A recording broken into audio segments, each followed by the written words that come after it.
On pourrait débattre de l'éloge de l'obéissance et de l'importance capitale de respecter les règles en démocratie. C'est pas rien. Les règles, c'est le fondement de notre République. Mais là, ce qui est intéressant, c'est qu'on a des personnes qui, de toute évidence, enfreignent les règles. Nicolas Sarkozy, qui enfreint les règles, qui est démis de sa Légion d'honneur et dont les mêmes qui parlent de la France des honnêtes gens, Darmanin, Retailleau, disent aujourd'hui, tout de même, c'est un grand président, vous n'allez pas lui faire ça. Donc là, ce que l'on voit, c'est que par prétexte que certains seraient des honnêtes gens, il faudrait être conciliant, accepter qu'ils n'obéissent pas, accepter qu'ils enfreignent les règles, quand d'autres, que l'on considère comme des voyous, comme des assistés, comme des personnes intrinsèquement mauvaises ou dangereuses, elles, on les frappe avec toute la force possible de la puissance publique. En l'occurrence, quand on commence à parler de la France des honnêtes gens, par contraste, on a, je le disais, des personnes qui seraient intrinsèquement voyous. Et ça aussi, ça s'incarne dans les politiques publiques. Qu'est-ce qu'on voit en ce moment? On voit que dans plus en plus de villes, des arrêtés municipaux sont pris pour imposer un couvre-feu aux mineurs. À Béziers, par exemple, le couvre-feu s'impose aux mineurs de moins de 15 ans dans certains quartiers populaires. Par contre, si vous avez exactement le même âge dans un quartier plus aisé de Béziers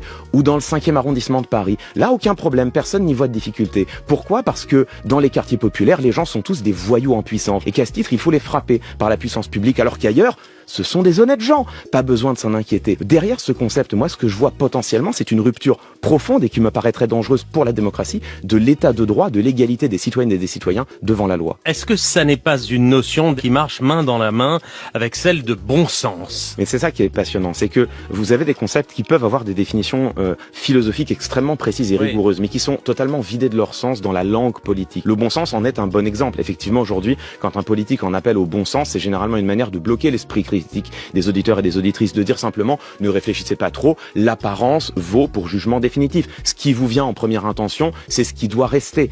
Et en ce sens, les honnêtes gens, il y a quelque chose de cet ordre. C'est un concept mobilisateur. Tout le monde a l'air de pouvoir se retrouver derrière. Tout le monde a envie de se percevoir comme honnête. La différence quand même, c'est que si le bon sens, il se contente d'obscurcir le débat public sans rien apporter, les honnêtes gens, moi je crois que ce mot est porteur derrière d'une idéologie ou du moins d'une volonté publique qui, elle, me paraît tout à fait délétère.